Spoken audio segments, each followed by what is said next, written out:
도리도량 28번째 이야기.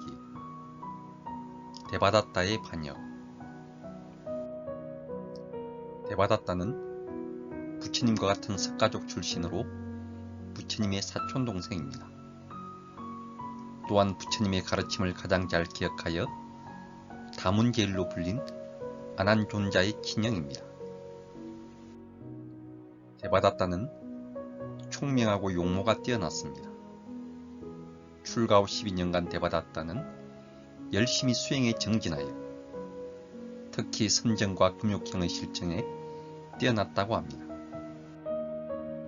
그러나 그의 마음 깊은 곳에는 탐욕의 씨앗이 자라고 있었습니다. 특히 대바다타는 신통력을 향한 강한 갈망을 갖고 있었습니다. 대바다타는 목련존자와 같은 신통력을 간절히 원했습니다. 그래서 신통력을 얻는 길을 부처님과 목련존자에게 정했습니다. 부처님은 대바다타의 신통력에 대한 동기가 마음 깊은 곳의 탐욕에서 비롯된 것이지 수행의 참된 목적인 해탈과는 관계가 없다는 것을 아시고 거절하셨습니다. 부처님께 거절당한 대바다타는 자신의 갈망인 신통력을 얻기 위해 노력하여 약간의 신통력을 갖게 되었다고 합니다. 약간의 신통력은 대바다타를 점점 더 사악한 길로 빠지게 하였습니다. 신통력을 가진 그의 탐욕은 교단을 장악하고 싶은 권력욕으로 커져갔습니다. 대바다타는 부처님과 같은 자리에 올라 존경과 공양을 받기를 원했습니다. 야망을 실현하기 위해 대바다타는 마가다국 태자인 아자투사투에게 접근했습니다. 권력욕이 강했던 아자투사투 태자는 아버지 빈비사라 왕과는 달리 부처님께 깊이 귀의하지 않았습니다. 대바다타는 아자투사투 태자의 야망을 잘 알고 있었고 정치 권력과 결탁하는 것이 교단을 장악하는 가장 빠른 길이라고 생각했습니다. 대바다타는 아자투사투 태자의 신임을 얻기 위해 신통력을 보였고 태자는 대바다타의 열렬한 지지자가 되었습니다. 자신감이 생긴 대바다타는 부처님께 교단의 영도권을 개성하려고 하였습니다. 대바다타는 부처님을 찾아가 말씀드렸습니다. 부처님께서는 이제 나이가 드셨으니 아무쪼록 마음 편히 은퇴하시고 이제 교단의 통솔을 저에게 물려주십시오. 이 요구를 부처님은 거절하셨습니다. 대바다타가 3번이나 되풀이하여 간청하자 이렇게 말씀하셨습니다. 나는 상수제자인 사리불과 목련에게도 교단의 통솔을 맡기고 있지 않다. 하물며 너와 같이 6년 동안이나 군침을 삼키고 있는 자에게 어떻게 교단을 맡길 수 있겠느냐. 대중들 앞에서 큰 모욕을 당한 대바다타는 총총히 퇴당해 버렸습니다. 대바다타는 다시 한번 부처님을 찾아와 2번째 제안을 하였습니다. 부처님은 수행자는 작은 욕심으로 만족하고 검소한 생활을 하며 청정한 계율을 지녀야 한다고 가르치셨습니다. 이제 저는 다음과 같은 5가지 계율을 지키는 것이 청정한 수행자의 도리이며 이것을 어기면 타락하는 것이라고 생각합니다. 첫째, 출가 수행자는 항상 숲속에서 살아야지 사람이 사는 마을에서 살면 죄가 됩니다. 둘째, 음식은 반드시 글식 탁발을 해야지 제가 신자의 식사 초대를 받으면 죄가 됩니다. 셋째, 옷은 분소에만 입을 것이지 제가 신자들이 바치는 옷을 받으면 죄가 됩니다. 넷째, 수행자는 나무 아래서만 잘 것이며 오두막이나 가옥에 들어가 자면 죄가 됩니다. 다섯째, 생선이나 고기를 먹지 말아야지 먹으면 죄가 됩니다. 부처님 생각은 어떠하십니까? 부처님은 말씀하셨습니다.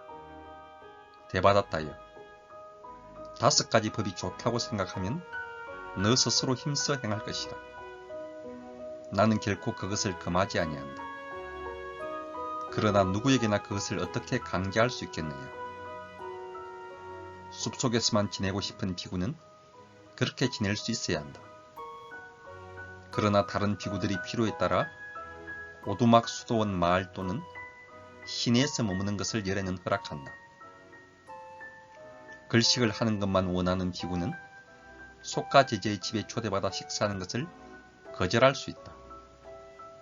그러나 다른 사람들에게 가르침을 베풀기 위해 필요하다면 이러한 초대를 받아들일 수 있다.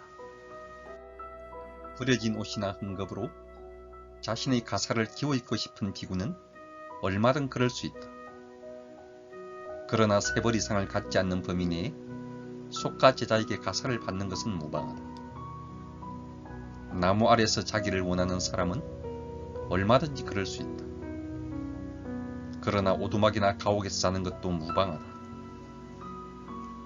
채식만을 원하는 비구가 고기나 생선을 먹지 않는 것은 그렇게 할 수 있다.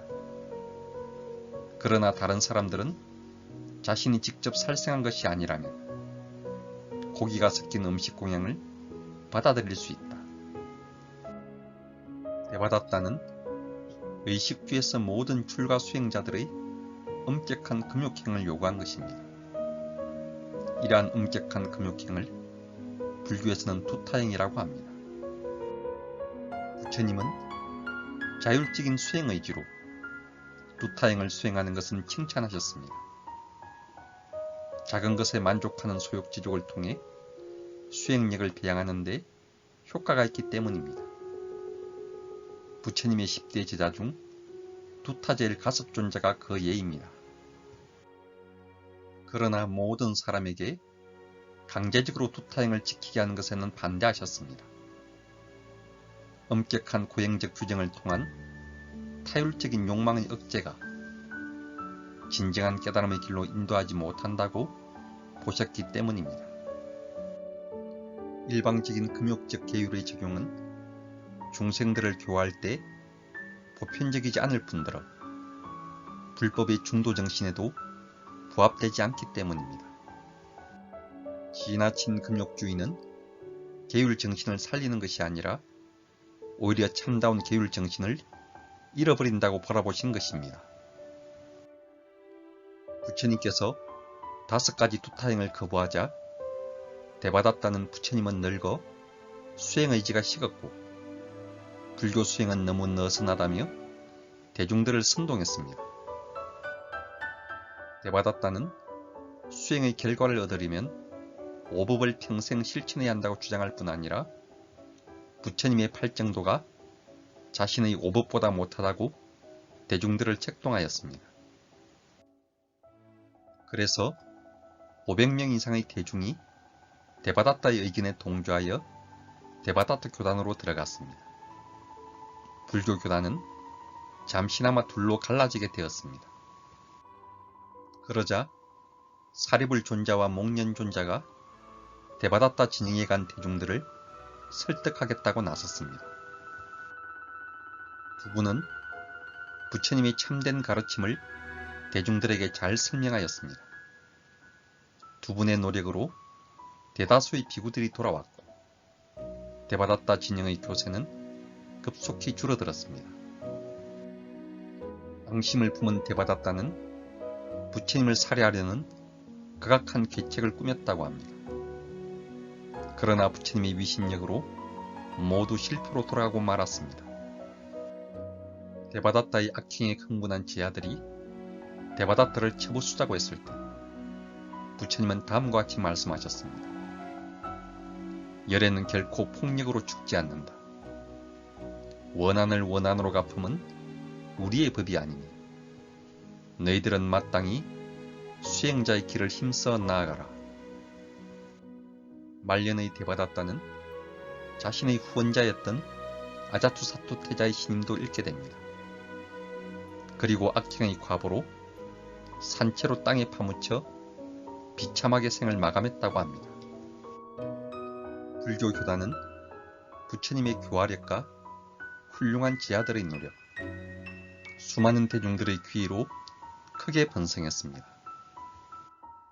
그러나 교단 안팎으로 부처님을 시기하고 해치려 했던 세력의 위협이 있었으며 이러한 어려움과 역경을 헤치고 불교교단은 성장해 갔던 것입니다. 데바다타의 반역은 초기 불교교단의 가장 큰 상처와 아픔이었습니다.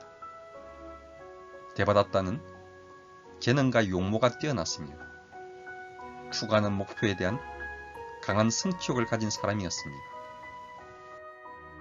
그러나 지나친 탐욕과 교만은 그의 모든 장점을 파괴하였으며 불교 역사상 최악의 악인이라는 오명을 안겨주었던 것입니다.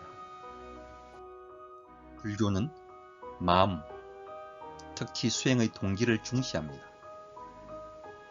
부처님께 진실되게 귀하는 귀의심과 따스한 자비심 없이 지나친 욕망과 결과원을 갈망하게 될 때 탐욕에 물들기 쉽습니다.